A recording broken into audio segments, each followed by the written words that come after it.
Hey there, my name is Bryce J. Rogers. Thank you for being here for a fireside chat. This is a video I decided to make to do a recap for 2021 for my year. And I decided to theme this, if I could do 2021 again, what would I do differently? And I broke it down to 5 simple steps to rediscovery and a better year. So thank you for tuning into this video. Please be sure to like and subscribe if you enjoy this, and share with a friend. Yeah, that'd be very cool. Trying to get my numbers up so you guys could help me out a lot just by sharing it around. That being said, this is if I could do 2021 over again. Number 1. Put down my coffee. If I could do 2021 over again, I would lower my expectations. I think for this year I had some really unrealistic goals for myself. You know, in life, it's good to strive to set goals that are above what we're capable of, and you know it can be a really good thing because you can get a lot farther than you initially thought possible if you set some higher goals. That being said, you know, I am still in the same boat as a content creator. Despite wanting to have, you know, 100 or 1,000 Patreon members and 10,000 subscribers on YouTube, and you know, being able to move out of my dad's house because I'm financially stable, you know, those were great goals, and it would have been really cool if I would have reached them. But you know, something I've learned is that it doesn't do any good to beat myself up over goals that I didn't hit because they were out of my reach. You know, they were good goals because they set me forward on some solid steps. You know, I realized, okay, if I want to have enough money to move out and to fund music and to do these things, I do need to get a part-time job or a couple part-time jobs, you know, to get a little extra cash in. So, you know, it went from at the start of the year with an expectation to be financially stable by the end of it through music to kind of compromising and being like, okay, it's going to take me another year or 2 to get to where I want to be with income through music. So right now I need to subsidize. Right now I need to get a job, put in the work, put in the hours, and have that goal, you know, still be there, but be realistic with where I'm at now. Also, expectations can be a dangerous thing in relationships and in business. You know, you gotta be able to roll with the punches, and even though it's good to rely on people and rely on support, you have to have low enough expectations that if no one pulls through for you, that you're still there and able to do the work, able to support yourself, and to also be you know, be your own crutch at times. This year I had some things that didn't pan out the way I wanted them to with music. I was working with a studio in Tucson, and you know, the person that runs it was a friend of mine, and so when he asked me to pay him up front, I thought, no problem, you know, help each other out. He needs the money now, and I'm going to get the album done either way. So, you know, I went ahead and did that, and then this summer in June, late June, the producer at that studio, my buddy, just dropped the whole project and said, you know, not only do I not want to do this, I want nothing to do with you, and we're done. And that was a lot. It was a lot to process, and it did not match my expectations for that friendship, for the business arrangement we had, for this year and how scheduling was going to go. I wanted my album, I'll Be Okay, to come out 2021 in September. And, you know, I've had to push it back a year to 2022 September. And so, you know, that's something that I would do again, I would lower my expectations a little bit so that moments like that didn't hit me so hard and become debilitating in my energy levels and things, because not being prepared for something like that really just it threw me off my game, and it took a lot of recalculating. So yeah, if I could do 2021 over again, I would be more authentic. This is something I've really been working on, and it's a really tough one. I want to be more genuine in the way I interact with people, in my personal life, with music. Something about performing and being a musician or a content creator is this idea that you're on stage all the time. And some advice I got when I first started off in music was that you put on your stage face, you put on a mask, and then you play that role. And the interesting part about that was, and I think a lot of people in entertainment industries can understand, is you don't really take that mask off. You just keep performing, just keep dancing. The curtains don't close, especially in a world where you're supposed to share everything you do to be relevant, to be worth being a commodity, and being entertaining.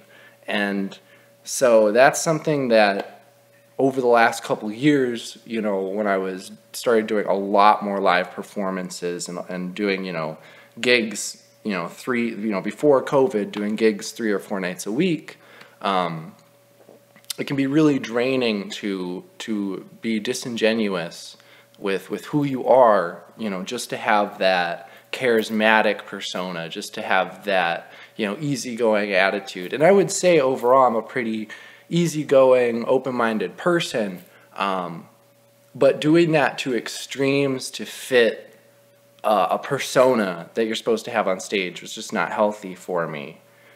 And this is something that I personally have dealt with my whole life. I've just always felt a little alien, a little out of place.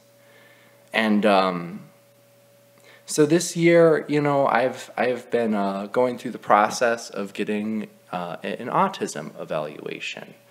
And I haven't done it yet. I don't want to self-diagnose myself with anything, but I know that my brain works differently.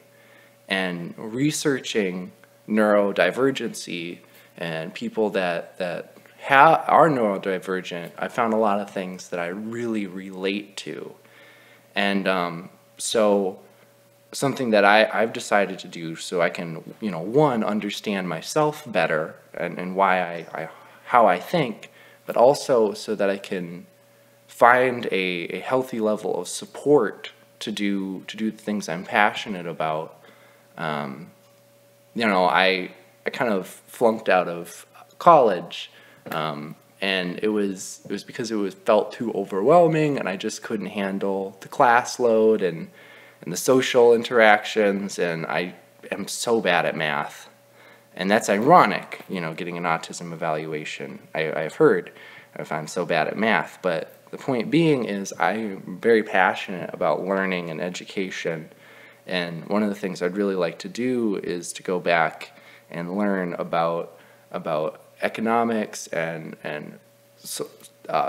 social studies, and I'd like to learn a little bit more about how politics work, so that I can have more thoughtful, interesting, engaging things to say in my music. But when I flunked out of college, I just thought, well, I'm stupid, I can't do this. I just wasn't meant for me. And now I'm seeing, I can get a level of support and learn things on my level with how I seem to learn things best.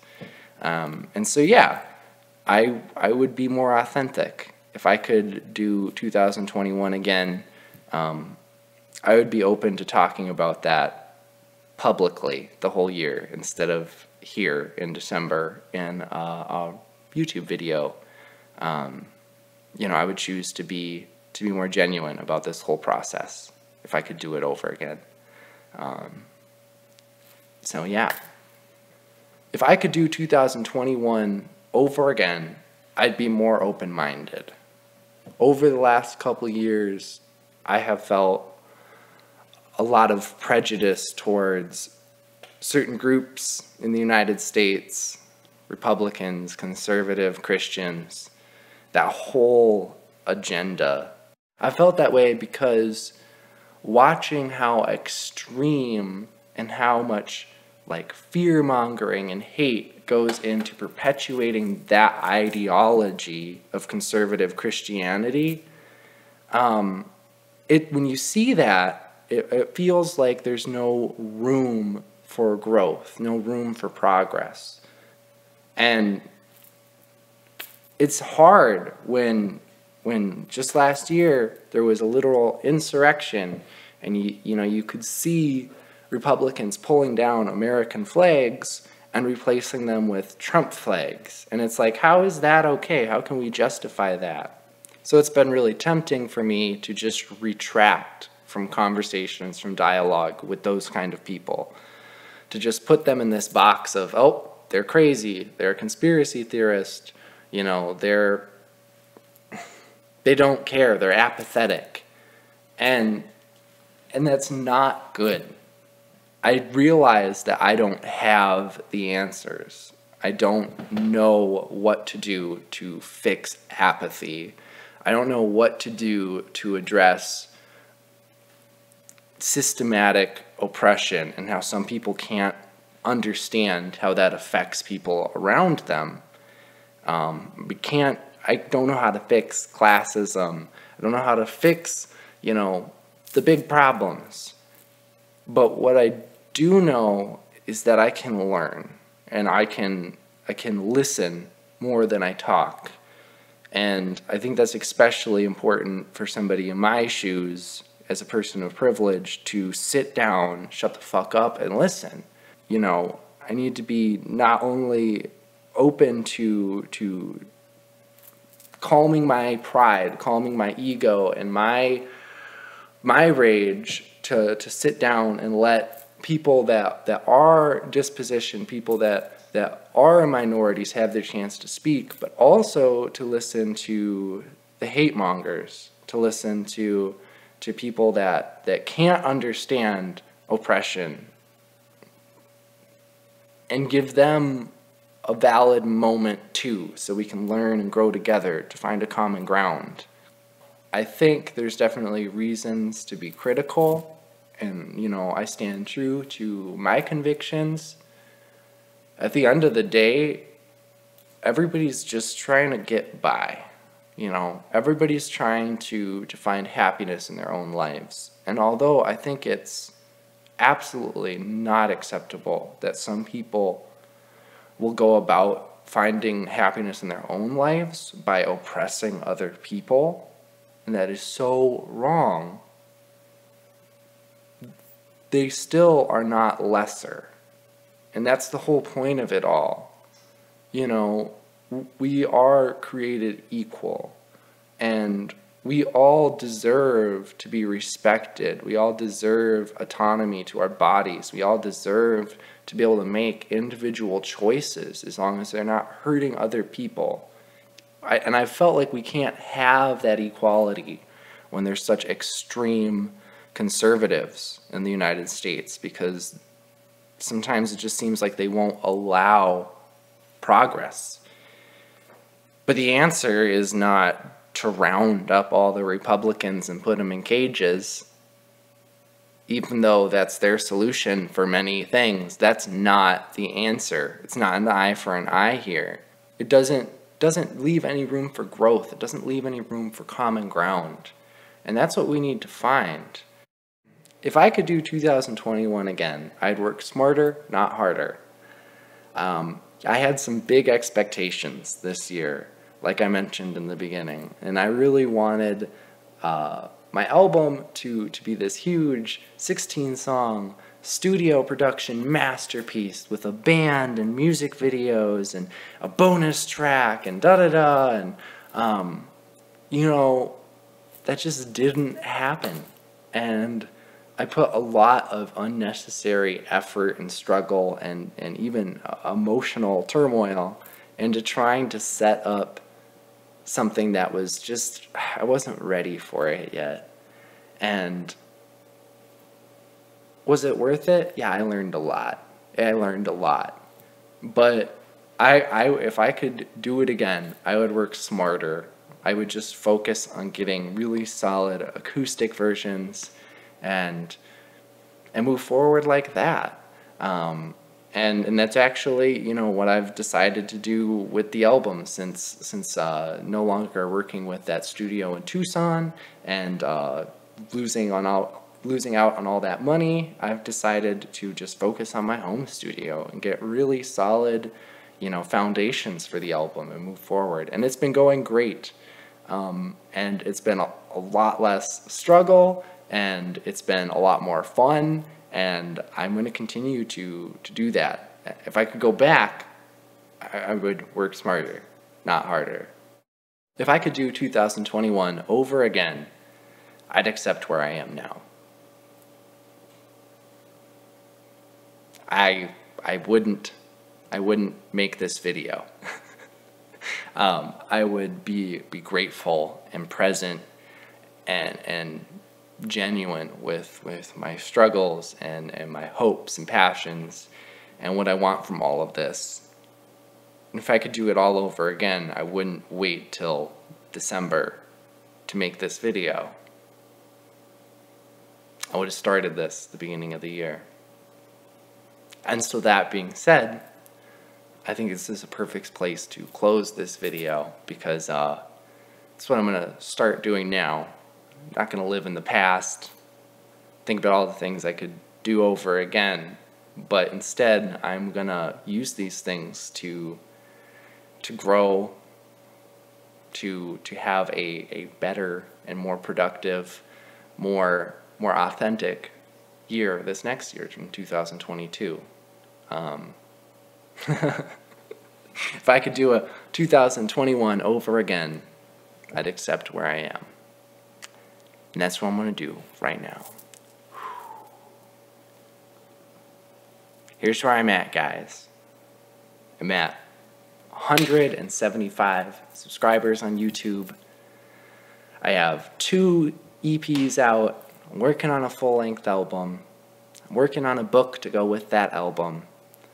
I'm living at home at my dad's house to save money and make all this happen. And I'm still trying to figure out my mental health and who I am as a person. I am getting an autism evaluation this next year, 2022.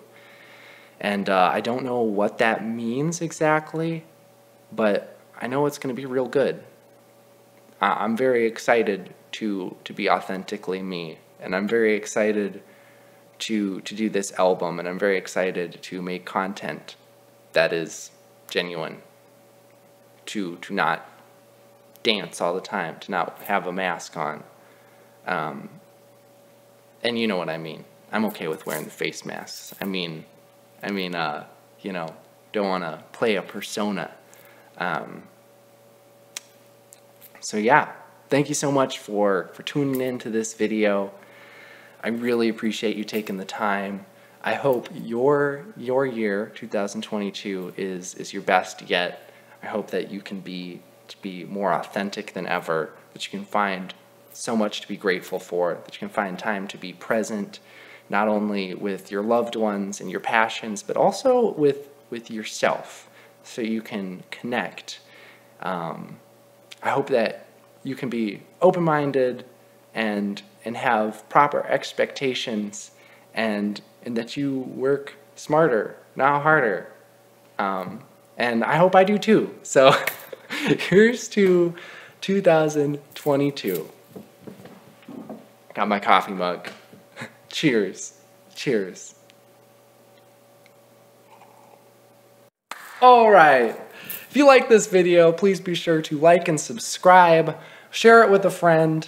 Stay tuned for my upcoming album, I'm Okay, I'll Be Okay. It's coming out September 2022 along with a book. You can check out my music on Spotify, here on YouTube. I post new videos every week. So if you want to stay tuned, subscribe, hit that little bell, and I'll see you next time. Thank you.